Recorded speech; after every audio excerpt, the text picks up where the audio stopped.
आप सभी को मेरा नमस्ते।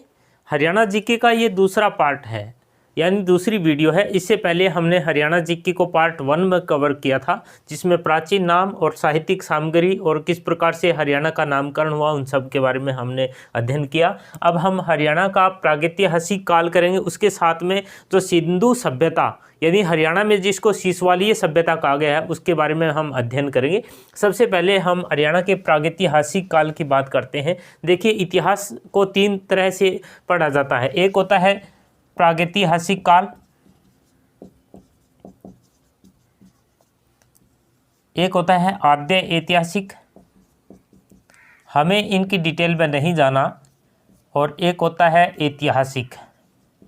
अब प्रागैतिहासिक काल वो होता है यानी जिसके बारे में कोई भी जानकारी या साक्ष्य उपलब्ध नहीं है। आद्य ऐतिहासिक उसे कहा जाता है जिसे खोज तो लिया गया लेकिन पढ़ा नहीं जा सका, और ऐतिहासिक वो जो साक्ष्य जो मौजूद भी है और जिसका अध्ययन कर लिया गया, जिसके आधार पर किसी निष्कर्ष पर पहुंच गए। हम बात करते हैं हरियाणा के प्रागैतिहासिक काल की, तो हमें सिर्फ हरियाणा के संदर्भ में ही पढ़ना है। देखिए, सबसे पहले प्रागैतिहासिक काल को 3 तरह से विभाजित किया गया है: पूरा पाषाण काल, मध्य पाषाण काल और नव पाषाण काल। इसका हरियाणा के साथ में कैसा संबंध है, तो हमें सबसे पहले देखना है कि पत्थर, खुरचने, क्रोड, कुल्हाड़े ये औजार हुआ करते थे जो पूरा पाषाण काल से संबंधित है। इसी प्रकार से मध्य पाषाण काल जो है वो खुरचने, गंडासे, बेदक, सुआ ये औजार हुआ करते थे घरेलू उपयोग हेतु। अब विशेष बात यह है कि मध्य पाषाण के जो औजार मिले हैं इन्हें माइक्रोलिथ कहा गया है। क्या कहा गया है? इन्हें माइक्रोलिथ नाम से इन्हें कहा गया है। और ये हरियाणा में फरीदाबाद और गुरुग्राम 2 स्थान है जहाँ से मध्य पाषाण काल से संबंधित औजार मिले हैं, यानी मुख्य स्थान इनका। नव पाषाण काल, कुल्हाड़े, गंडासे, तक्षणी, बेधक ये पिंजौर और कालका से स्थान जो मिले हैं। लेकिन आपको पिंजौर और कालका से एक बात ध्यान रखनी है, डॉक्टर गाई पिलग्रिम इन्होंने बताया कि 1.5 करोड़ वर्ष पहले मानव का अस्थि मिली थी, और उसके आधार पर उन्होंने बताया था कि इतना पुरातन सभ्यता जो है मानव की मिली है। और पिंजौर और काल का नाम आता है, गाई पिलग्रिम ने जो नाम बताया है। इसके अलावा अगर हम इन साक्ष्यों को हटा दें तो वैसे तो हमारी जो सभ्यता है हमारे वेदों के अनुसार ऐसा माना जाता है, ये आपको एक एक्स्ट्रा बता देता हूँ कि लगभग 1 अरब 96 करोड़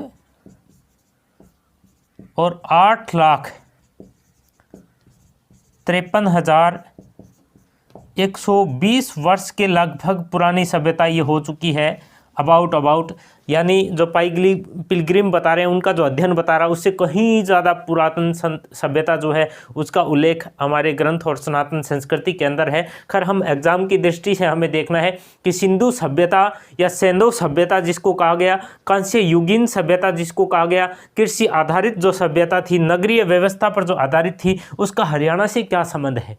हरियाणा के कौन से नगर आते हैं, कौन सी सभ्यता, किस प्रकार से इसकी व्यवस्था थी। तो देखिए, सबसे पहले सीसवाल सभ्यता के बारे में हम पढ़ते हैं।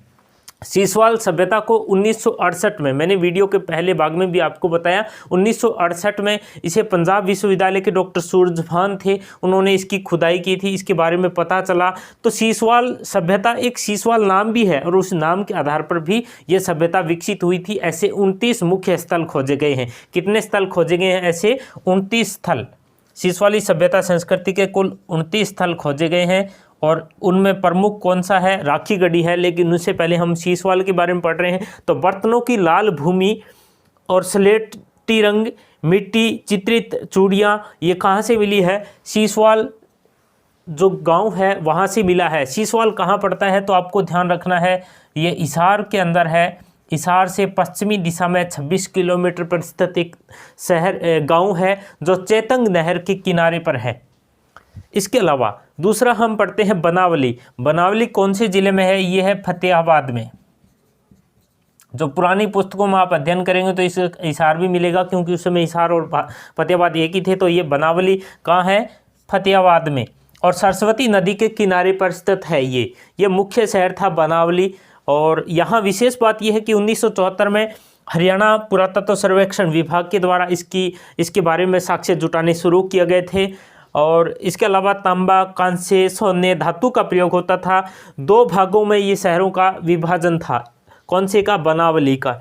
हल और जो यहाँ इस प्रकार के साक्ष्य मिले हैं। बनावली सभ्यता जो है वो लगभग मिलती जुलती थी किससे? जो कालीबंगा की सभ्यता है जो राजस्थान में है वहाँ से। हम तीसरे नंबर पर जो पढ़ रहे हैं वो राखी गढ़ी है। राखी गढ़ी दृश्यद्वती नदी के किनारे है। आपको पता है 2 मुख्य नदियों का वर्णन भी मैंने बताया था पहले वीडियो में, सरस्वती और दृश्यद्वती। तो दृश्यद्वती के मुख्य किनारे पर जो शहर बसा था, मुख्य शहर था राखी गढ़ी, बहुत ही महत्वपूर्ण है। सबसे बड़ा विशाल जो हरियाणा में ही नहीं पूरे भारत में आज के समय में हड़प्पा संस्कृति से यदि कोई स्थल है तो वो राखी गढ़ी है। और हरियाणा जीके HSSC जितने कॉम्पिटिटिव एग्जाम में आता है वो एक महत्वपूर्ण स्थान इसीलिए है क्योंकि इससे संबंधित बहुत सारे तथ्य हमारे सामने पूछे जाएंगे। भारतीय पुरातत्व विभाग के द्वारा भी यहाँ खोज की गई है। हरियाणा सरकार ने भी करोड़ों रुपये से यहाँ संग्रहालय को स्थापित करने का प्रयास 1964 में सबसे पहले यहाँ पता चला था। बर्तन और स्लेटी रंग के यहाँ क्या मिले हैं? साक्ष्य मिले हैं। यहाँ अनागार भी मिला है, यानी भोजन अन्न को संग्रह करने का। इसके अलावा स्नानागार भी यहाँ से प्राप्त हुए हैं। राखी गढ़ी है कहाँ? ये हिसार में स्थित है, आंसी के पास। हिसार आंसी रोड पर ये जो है ऐतिहासिक जगह है। और विशेष बात यह है कि राखी गढ़ी की जो अभी खोज चल रही है उसमें यह बताया कि आर्य सभ्यता यहाँ विकसित हुई थी। यानी ये आर्यों का प्रमुख स्थल क्या है? भारतीय है, हरियाणा इसकी प्रमुख स्थल है। तो आर्य सभ्यता के साक्ष्य जो मिले हैं वो राखी गढ़ी से मिले हैं। राखी गढ़ी के बाद में हम मिताथल के बारे में करते हैं। मिताथल कहाँ है? ये भिवानी में है। पहले वीडियो में मैंने बताया मिताथल के बारे में जहाँ से समुद्रगुप्त के सिक्के भी मिले। 1968 में डॉक्टर सूरजभान के द्वारा इस स्थान की खोज की गई थी। विशेष बात की बात करें तो कच्ची ईंटें, गुप्तकालीन सिक्के यहाँ से मिले हैं। स्लेटी रंग और के बर्तन हैं। तांबा का हरफून मिला है यहाँ से। तो ये मिताथल इसलिए विशेष है। बालूक जो है वो कहाँ है? ये स्थान पड़ता है जींद में। 1968-79 में पंजाब विश्वविद्यालय के द्वारा यहाँ खोज की गई थी। मिट्टी, चूड़ियाँ, बर्तन धूसर लाल और पांडु रंग के जो हैं वो बर्तन मिले थे। इसके अलावा मिट्टी की चूड़ियाँ भी बालू नामक स्थान जो जींद में पड़ता है यहाँ से प्राप्त हुई है। इसके अलावा भगवानपुर की बात करें तो भगवानपुर पड़ता है कुरुक्षेत्र में।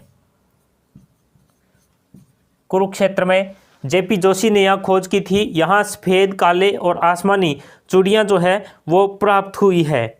इसके अलावा एक स्थान और है कुणाल। कुणाल कहाँ है? फतेहाबाद में। कई बार एग्जाम में पूछ लिया जाता है कि ऐतिहासिक स्थल जो शिशवालीय संस्कृति या सिंधु सभ्यता का कुणाल जो है वो कहाँ पड़ता है? तो ये फतेहाबाद में पड़ता है। और विशेष बात यह है कि चपटी, कुल्हाड़ी, शाही मुकुट और मछली पकड़ने का जो कांटा है वो यहाँ से प्राप्त हुआ है। इसके अलावा 2 स्थान आपको और याद रखना है, दौलतपुर और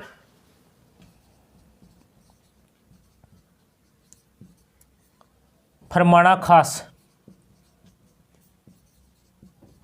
ये ध्यान रखना है, ये कुरुक्षेत्र में है और ये फरमाना खास जो है वो रोहतक में है।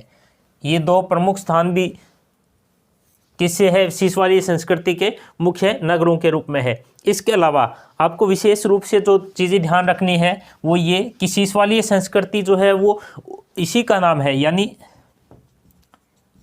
इसे सैंधव सभ्यता कहिए। हरियाणा में शीशवाल के कारण इसका नाम क्या पड़ गया? शिशवालीय संस्कृति पड़ गया। ये नगरीय व्यवस्था थी। इसमें कृषि जो है वो प्रमुख धंधा था लोगों का। तो मुझे उम्मीद है कि हरियाणा के प्रागैतिहासिक काल में जब हमने पुरा पाषाण, मध्य पाषाण और नव पाषाण में कौन कौन से औजार हरियाणा में या इस सभ्यता के समय कौन से स्थान जो थे वो प्रमुख थे, पिंजौर और कालका जो नव पाषाण में है, इसी प्रकार से गुरुग्राम और फरीदाबाद जो है वो मध्य पाषाण से संबंधित स्थल है। इसके अलावा शिशवालीय संस्कृति के ये जो प्रमुख स्थान है ये आपको ध्यान रखना है। इसमें मैंने आपको दौलतपुर और फरमाना भी बताया है जहाँ से टेराकोटा का उद्योग जो है वो प्रमुख रूप से विकसित माना जाता है, टेराकोटा। तो ये इस वीडियो में शिशवालीय संस्कृति से प्रमुख स्थल के बारे में आपने जाना। और आगे भी इसी प्रकार के हरियाणा जीके से रिलेटेड महत्वपूर्ण वीडियो समय समय पर आपके सामने आएगी। आप सभी का धन्यवाद।